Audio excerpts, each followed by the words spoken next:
जी, अस्सलाम वालेकुम। उम्मीद है कि आप तमाम दोस्त खैरियत से होंगे और आज का दिन भी ट्रेडिंग के हवाले से अच्छा गुज़रा होगा।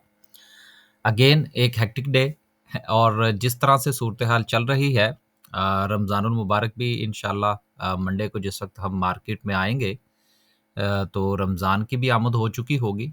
तो इस हवाले से वॉल्यूम जो है वो अभी फ़िलहाल इंक्रीज़ होते हुए हमें नज़र नहीं आ सकते। 15 रमज़ान के बाद कुछ सूरत-ए-हाल जो है वो थोड़ी-सी बेहतर होगी।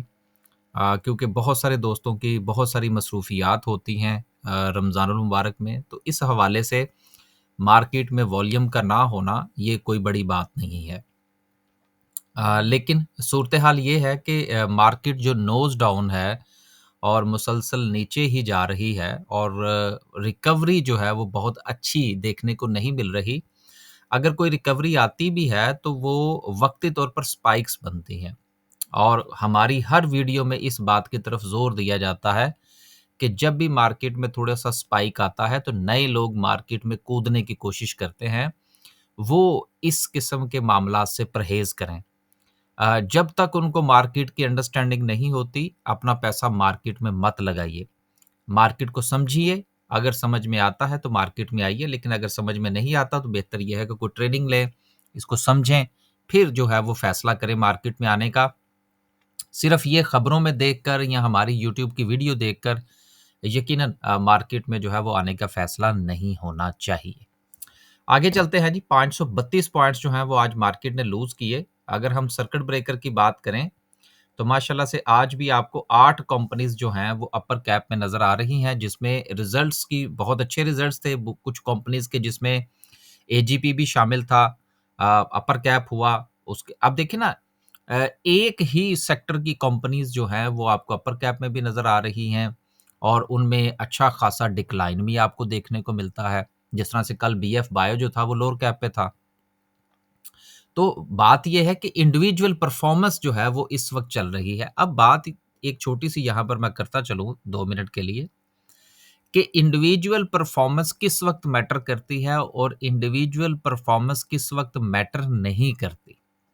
जिस वक़्त आप आपकी मार्केट एक ट्रेंड में होती है और मार्केट में एक जो है वो पॉज़िटिव ट्रेंड चल रहा होता है, वॉल्यूम जनरेट हो रहे होते हैं, उस वक़्त कंपनीज़ की इंडिविजुअल परफ़ॉर्मेंस इतना मैटर नहीं करती। जिस तरह से कि आपने माज़ी में देखा कि जो भी शेयर था उसने परफ़ॉर्म किया, चाहे वो उसकी ईपीएस पॉज़िटिव में थी या नेगेटिव में थी, आपको एक अच्छा जो है वो गेन उसमें देखने को मिला।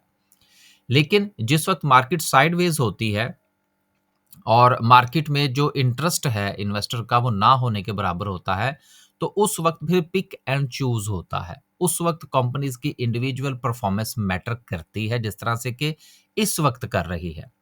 तो आपको ये भी मार्केट का जो एक बिहेवियर है इसका आपको पता होना चाहिए कि सिर्फ़ और सिर्फ़ महज़ फ़र्ज़ करें आप एजीपी को देखें और उसके बाद आप ये फ़ैसला करें कि जी आपने जो है वो फ़ार्मास्यूटिकल सेक्टर में जो है वो ट्रेड लेना शुरू कर देनी है, तो ये गलत फ़ैसला होगा। क्योंकि इंडिविजुअल परफ़ॉर्मेंस जो है वो इस वक़्त मैटर कर रही है, सेक्टर परफ़ॉर्मेंस मैटर नहीं कर रही, वो उस वक़्त मैटर करेगी जिस वक़्त आपकी मार्केट ट्रेंड में होगी, जो कि फ़िलहाल ट्रेंड में नहीं है। आगे चलते हैं जी, लोअर कैप की बात करते हैं, तो लोअर कैप में आप देखें प्रीमा लोअर लॉक पे ला गया फिर। जबकि चंद दिन पहले जो था इसने अपर लॉक दिया था, उसके बाद इसने एक रेजिस्टेंस दी और देन आज फिर लोअर लॉक पे है। तो ये जो एक स्पाइक्स हैं, इन स्पाइक्स को समझने की ज़रूरत है और हम लोग जो ट्रेड करते हैं, हम इन स्पाइक्स में से ही कुछ ना कुछ कमाने की कोशिश करते हैं। जिस दिन अपर अपर कैप हुआ उस दिन ये हमारे पास था, उससे अगले दिन हमने इसके लेवल 7 निकाल के दोस्तों के सुपुर्द कर दिया कि लो भई, इसमें से अब आप लोग जो है वो एग्ज़िट कर जाएँ। जिसने जहाँ पे जितना प्रॉफ़िट बर्दाश्त कर सकता है बंदा वो एग्ज़िट कर जाए। अब वो आज फिर लोअर लॉक पे है। अब ये एक अहम चीज़ है कि बहुत सारे लोगों ने इसको जो है वो अपर लॉक एक अपर लॉक लगने के बाद दोबारा फिर इसमें एंट्री बनाई होगी। तो ये जो स्पाइक्स हैं, इनको समझने की कोशिश करें, चाहे वो पूरे इंडेक्स की स्पाइक्स हों या किसी इंडिविजुअल स्टॉक की स्पाइक्स हों। ये स्पाइक्स को समझना बड़ा ज़रूरी है अगर आप ट्रेडिंग पॉइंट ऑफ व्यू से मार्केट में काम करते हैं। अगर आप इन्वेस्टर हैं तो फिर यकीनन माफ़ कीजिएगा, वो स्ट्रैटेजी डिफरेंट होगी। आगे चलते हैं जी, सेक्टर वाइज़ बात करते हैं और सेक्टर में आज क्या पोज़ीशन रही कोई भी सेक्टर ख़ास परफ़ॉर्म नहीं कर सका। सिर्फ कमर्शियल बैंक्स ने 168 पॉइंट्स ऐड किए, टेक्सटाइल ने वो भी निशात मिल्स की वजह से थोड़ा-सा ऐड कर दिया। फिर उसके बाद केमिकल ने थोड़े से ऐड कर दिए, ट्रांसपोर्ट ने कोई 15-16 पॉइंट्स डाल दिए। फिर मार्केट में बहरहाल कुछ ख़ास जान जो है वो हमें देखने को नज़र नहीं आई। आगे चलते हैं जी और कुछ अनाउंसमेंट्स हैं, अनाउंसमेंट्स बहुत ज़्यादा हैं और उसमें सिर्फ़ और सिर्फ़ हम ये देखेंगे अगर किसी ने डिविडेंड दिया है तो उसका हम ज़िक्र कर देंगे, जिसमें यूनिलीवर है ₹1094 की अर्निंग और 600% सॉरी ₹600 का डिविडेंड है। उसके बाद जीसीआईएल की अर्निंग बड़ी अच्छी आई, 60 पैसे का डिविडेंड है, 82 पैसे की अर्निंग है। देन उसके बाद देखें एयरलिंक है, ₹3.34 की अर्निंग, ₹2.50 का डिविडेंड है। देन उसके बाद सबसे अच्छा जो है वो एटलस इंश्योरेंस का है जो कि ₹12.64 की अर्निंग और ₹6 का डिविडेंड है। आउट क्लास डिविडेंड है जितने का ये शेयर है। उसके बाद ओजीडीसी है जो कि ₹9.63 की अर्निंग और ₹4 का डिविडेंड। पीपीएल की ₹10.05 की अर्निंग, ₹2 का डिविडेंड पसंद नहीं आया, इसलिए दोनों के ऊपर सेलिंग प्रेशर रहा। पायनियर सीमेंट है ₹7.70 की अर्निंग और ₹5 का डिविडेंड है। देन उसके बाद लास्ट पे जो है वो एजीपी है, ₹7 और 44 पैसे की अर्निंग, ₹4 का डिविडेंड। इंडस मोटर ₹61.92 की अर्निंग और ₹37 का डिविडेंड। अच्छा डिविडेंड है और अच्छी अर्निंग है।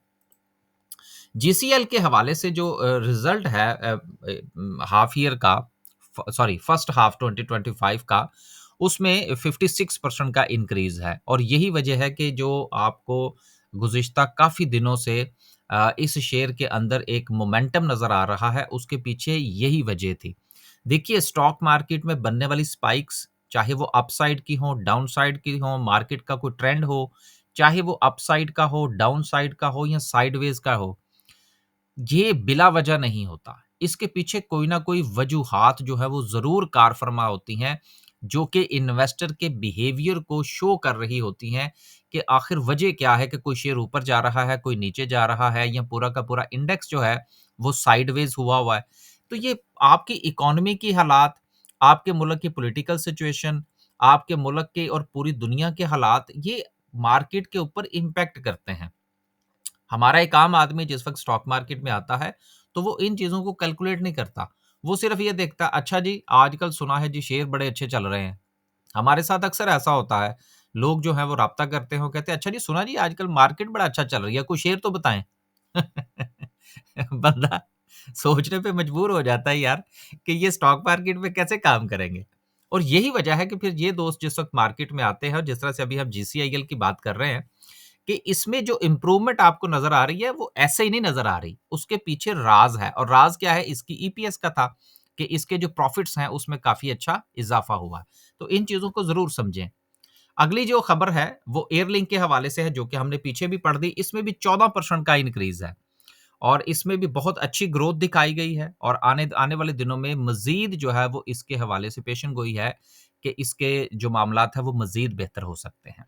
लेकिन इसका ये कतई मतलब नहीं है कि एक शेयर जो कि 4 गुना हो चुका है, अब आप उसको मज़ीद 8 गुना करने के चक्कर में जो है वो पड़ जाएँ। जब तक मार्केट का ट्रेंड नहीं होगा, माफ़ कीजिएगा, तब तक शेयर्स के अंदर जो डबल या ट्रिपल होने का जो चांस है वो मुश्किल है।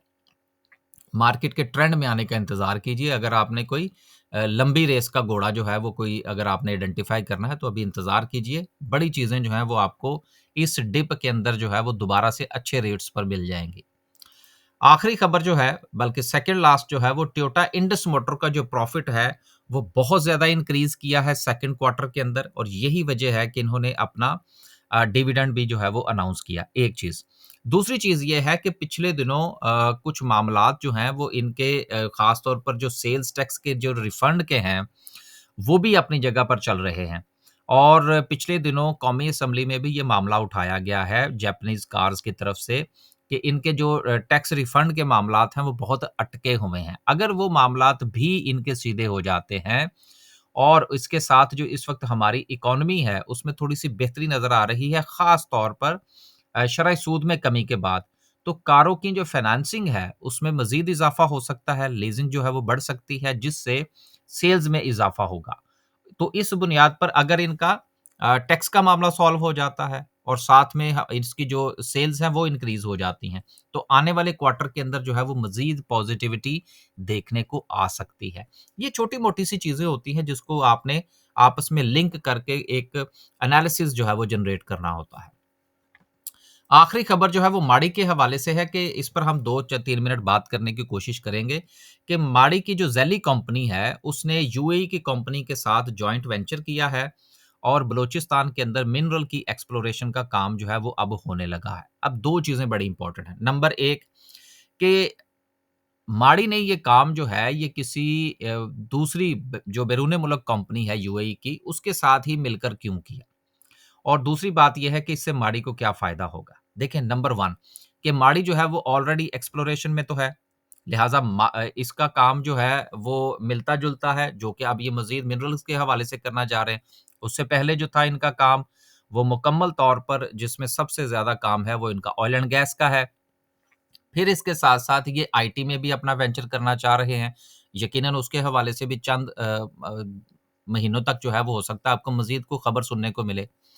अब माड़ी जो है बलूचिस्तान के अंदर सक्सेसफुल क्यों हो सकती है उसकी वजह ये है कि जिनकी ये कंपनी है वो लॉ एंड ऑर्डर को कंट्रोल करने वाले हैं।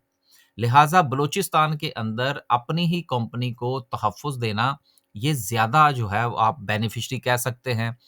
और जहाँ तक ताल्लुक रहा कि यूएई की कंपनी के साथ जॉइंट वेंचर क्यों है? आखिर इसकी क्या वजह है? ये खुद भी तो ये सारा काम कर सकते थे। उसकी वजह होती है कि जिस वक़्त आप किसी बैरून मुल्क की या फ़ॉरेन के साथ कोई काम करते हैं, तो फिर टैक्स के हवाले से कुछ आपको रिलैक्सेशन मिल जाती है। तो ये सारी बात आपको बताने का मकसद ये है कि माड़ी के हालात जो कि इस वक़्त बहुत बुरे चल रहे हैं, ये चंद चीज़ें ऐसी हैं जो कि आने वाले दिनों में माड़ी के प्रॉफ़िट्स में इज़ाफ़े का बायस बनेंगी। तो जिनके पास माड़ी के शेयर्स हैं, उनको इस किस्म की खबरों का अच्छे तरीके से तज्ज़िया करके फ़ैसला करना चाहिए कि आने वाले कितने अरसे के लिए वो माड़ी के शेयर्स को होल्ड कर सकते हैं। ये छोटी-छोटी सी खबरें जो हैं, इनको पाइल अप किया करें। इसी से ही जो है वो कंपनीज़ के की आउटलुक बनती है कि कंपनी की जो डायरेक्शन है, वो किस तरफ है। अपसाइड पे है या डाउन साइड पे है। मैं शेयर की बात नहीं कर रहा, इटसेल्फ कंपनी की प्रोग्रेस की बात कर रहा। शेयर का ताल्लुक तो मार्केट के साथ है जो कि फिलहाल नोज़ डाउन हुआ हुआ है। लेकिन एज़ ए इन्वेस्टर आपने इन चीज़ों को देखना होता है और आखिरी बात ये है कि जब आपको कंपनी का आउटलुक पॉजिटिव नज़र आ रहा हो और शेयर की प्राइस नेगेटिव नज़र आ रही हो, तो इसी को ही अपॉर्च्युनिटी कहा जाता है। मैं किसी को बाइंग या सेलिंग के हवाले से कोई बात नहीं की। मैंने सिर्फ़ और सिर्फ़ आपको पूरा एक आउटलुक जो है वो 2-3 मिनट के अंदर देने की कोशिश की है। बाकी आप लोग अपना फ़ैसला खुद फ़रमाइए। आखिर में डिस्कस करते हैं जी आज की कैंडल को। कैंडल में कल जो था वो हमने ज़िक्र किया था 1,13,500 की सपोर्ट का। ये वो सपोर्ट थी जिसके हवाले से हमने गुज़ारिश की थी कि इसका इंतज़ार किया जाए कि मार्केट जो है वो यहाँ पर पाँव लगाती है या नहीं लगाती। तो ये सपोर्ट जो है ये मार्केट ने ब्रेक करती है, नंबर 1। दूसरी बात ये है कि मार्केट अब अपने छोटे टाइम फ्रेम के अंदर एक डाउन ट्रेंड का शिकार हो चुकी है। अब मार्केट के पास जो नेक्स्ट सपोर्ट है वो 1,11,750 कह लीजिए, 1,12,000 कह लीजिए, ये 250 पॉइंट्स का ज़ोन बनेगा, जो कि आपको याद होगा कि लास्ट टाइम भी हमने डिस्कस किया था।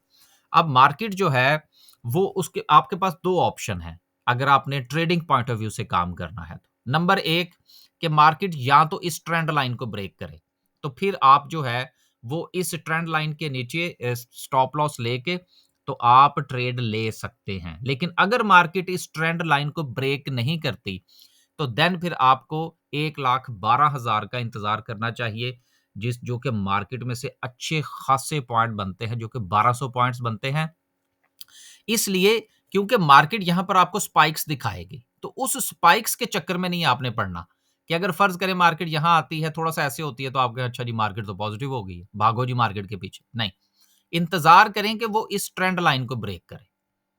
ट्रेंड लाइन वो कहीं पर भी अगर ब्रेक करती है तो आप मार्केट में एंट्री ले सकते हैं। लेकिन अगर वो सिर्फ इसी यहीं पर ही घूमती रहती है, तो फिर यकीनन मार्केट में ट्रेड लेने से परहेज़ करना चाहिए या फिर मार्केट जो है वो यहाँ पर सपोर्ट ले, तो फिर यकीनन मार्केट में ट्रेड ली जा सकती है। बस जी, आज के लिए सिर्फ इतना ही। खुश रहें, आबाद रहें। रमज़ान की आमद है। आपको बहुत-बहुत मुबारक हो। इंशाल्लाह मंडे को जो है वो मुलाकात होगी।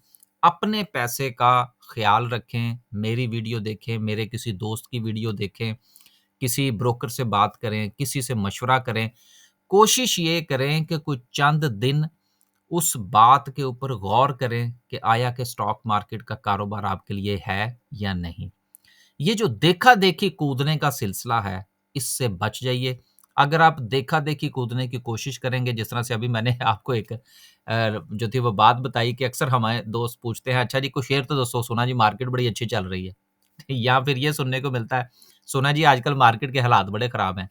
ये जो कैटेगरी है लोगों की कि सुना है, ये लोग मार्केट में मार खाते हैं। इजाज़त दीजिए। अल्लाह हाफ़िज़।